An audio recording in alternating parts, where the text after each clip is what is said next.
السلام علیکم ورحمۃ اللہ وبرکاتہ۔ آپ دیکھ رہے ہیں یوٹیوب چینل نقش بندی بیان ٹی وی۔ میں ہوں محمد راشد نقش بندی۔ میں آپ کے سامنے آج اپنے پیر و مرشد حضرت پیر مولانا ذوالفقار احمد نقش بندی کا بیان پیش کر رہا ہوں۔ موضوع ہے فضائل رمضان۔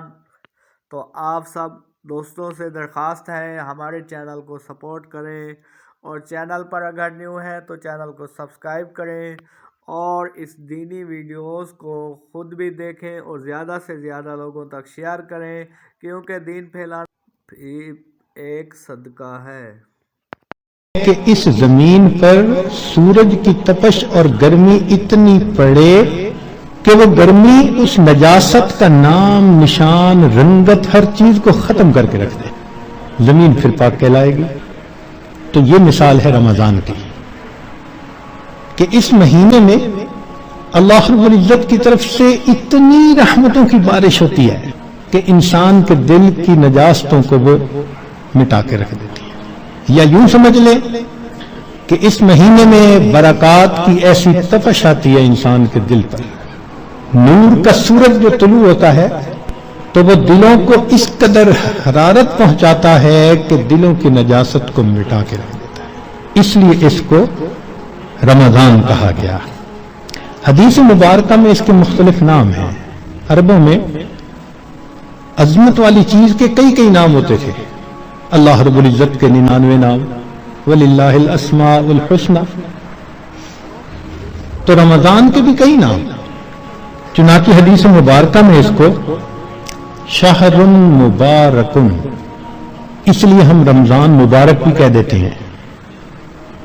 شہر عظیم، عظمت والا مہینہ۔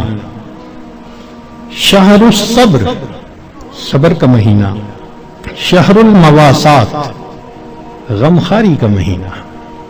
چنانچہ علماء نے لکھا ہے کہ رمضان سید الشہور، یہ مہینوں کا سردار ہے۔ فیہ بدأ نزول القرآن، اس میں ہی قرآن مجید نازل ہوا۔ اس کی 27 تاریخ کو، رمضان کی 27 تاریخ کو لوح محفوظ پر آسمان دنیا پر نازل کر دیا گیا۔ پھر وہاں سے 23 سال کے عرصہ میں آہستہ آہستہ آیات کو نبی علیہ السلام پر اتارا گیا، کہ اللہ رب العزت رمضان مبارک میں انسان کے اعمال کا ریٹ 70 گنا بڑھا دیتے ہیں، ملٹیپلائی۔ سبحان اللہ۔ ایک عمل کو دنیا ریٹ انکریز کرتی ہے تو 10% اور 20%، 10واں حصہ 20واں حصہ۔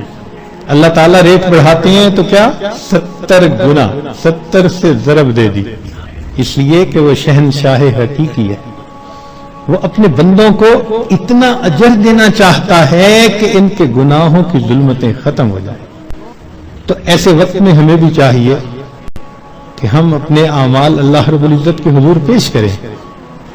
چنانچہ نبی علیہ السلام نے ارشاد فرمایا، هو شہر الصبر والصبر ثوابہ الجنہ، یہ صبر کا مہینہ ہے اور صبر کا بدلہ جنت ہے۔ وشہر المواسات، غمخاری کا مہینہ۔ سبحان اللہ۔ چنانچہ اسی حدیث میں آگے نبی السلام نے ارشاد فرمایا کہ اولہ رحمت، اس مہینے کے پہلے 10 دن رحمت، واوسطہ مغفرۃ، درمیان کے 10 دن مغفرت کے، وآخرہ عتق من النار، اور آخری 10 دن آگ سے آزادی کے۔ وہ کیسے؟ علماء نے اس کی بہترین تفسیر یوں کی کہ کچھ وہ لوگ ہوتے ہیں کہ جو پہلے سے ہی نیکوکاری کی زندگی گزارنے والے ہوتے ہیں، گناہوں سے بچتے ہیں، تقوی طہارت کی زندگی گزارتے ہیں، تو ان کے لیے تو رمضان رحمت کی خوشخبری بن کے آتا ہے، تو پہلے 10 دن میں ہی ان کے درجے بلند ہو جاتے ہیں۔ اور کچھ ایسے بھی ہوتے ہیں کبھی نیکی کر لی کبھی خطا کر بیٹھے، تو ایسے لوگ جب رمضان کے پہلے 10 دن گزار لیتے ہیں تو اس میں ان کے جو گناہوں کی ظلمت ہوتی ہے اس کو اللہ تعالیٰ ختم کر دیتے ہیں، چنانچہ اوسطہ مغفرتن، ان کے لیے درمیانی دستے مغفرت کا پیغام بن جاتے ہیں، اور کچھ بہت زیادہ غفلت میں رہنے والے اگر 10 دن سے ان کا کام نہیں بنا تو 20 دن سے ان کا کام بن جاتا ہے۔ چنانچہ جب 20 دن کی برکتیں ان کے دل کو دھو دیتی ہیں تو آخرہ عتق من النار، آخری اشرہ ان کے لیے بھی آگ سے آزادی کا اشرہ بن جاتا ہے۔ معلوم ہوا کہ اس مہینے میں تھوڑا غافل ہو یا زیادہ غافل، ہر بندے کی مغفرت کا اللہ تعالیٰ انتظام فرماتے ہیں۔ ہاں، بندے کو پھر کوشش کرنی چاہیے۔ اگر کوئی آدمی خود ہی بے توجہ بن کر زندگی گزارے اور رمضان کا احترام ہی نہ کرے تو وہ تو پھر اپنا قصور ہے نا، ورنہ یہ اس کو احساس ہو گیا کہ مجھے رمضان مبارک کے اس مہینے میں اللہ کا قرب حاصل کرنا ہے، اس مہینے کی برکتیں اتنی ہیں کہ ایک لمحے کی برکت انسان کو ولی بنانے کے لیے کافی ہے۔ امام ربانی مجدد ثانی رحمۃ اللہ فرماتے ہیں مکتوبات میں کہ اے کاش پورے سال کی برکتوں کو رمضان المبارک کی برکتوں کے ساتھ وہ نسبت ہوتی جو ایک دریا کو سمندر کے ساتھ ہوتی ہے، مگر وہ بھی نہیں ہے۔ اس مہینے کی برکتیں اتنی زیادہ ہیں، اللہ اکبر کبیرہ۔ چنانچہ نبی علیہ السلام نے ارشاد فرمایا کہ وَاسْتَكْثِرُوا فِيهِ مِنْ 4 خصال، 4 اعمال اس مہینے میں زیادہ کرو۔ خصلتین ترضون بهما ربکم وخصلتین لا غنى بکم عنہما، 2 عمل تو ایسے ہیں کہ جن سے تم اپنے رب کو راضی کرو، اور 2 عمل ایسے ہیں کہ تمہیں اس کے سوا چارہ ہی نہیں، مجبوری ہے تمہاری۔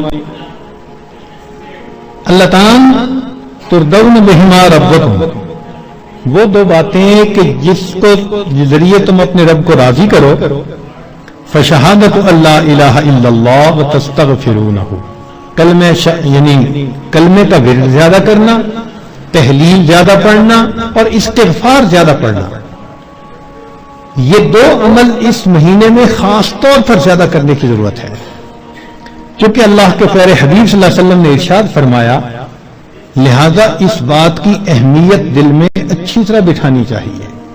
تو لا الہ الا اللہ کی بھی کثرت کریں، کم از کم چند 100 مرتبہ دن میں پڑھ لیا کریں، اور ہمت والے تو 1000 دفعہ 2000۔ ایسے لوگ ہیں ہر دن میں رمضان کے 10,000 مرتبہ تحلیل پڑھتے ہیں۔ اس وقت ایسے لوگ ہیں رمضان المبارک کے ہر دن میں ایک قرآن مجید کی تلاوت مکمل کرتے ہیں۔ نوجوان ہیں، کما رہے ہیں، وقت تو ایک جیسا ہے ہمارا بھی اور ان کا بھی، لیکن انہوں نے یہ محسوس کر لیا کہ اس وقت میں ہم نے اللہ کو راضی کر کے ہٹنا ہے، ان کے لیے یہ سارے کام آسان۔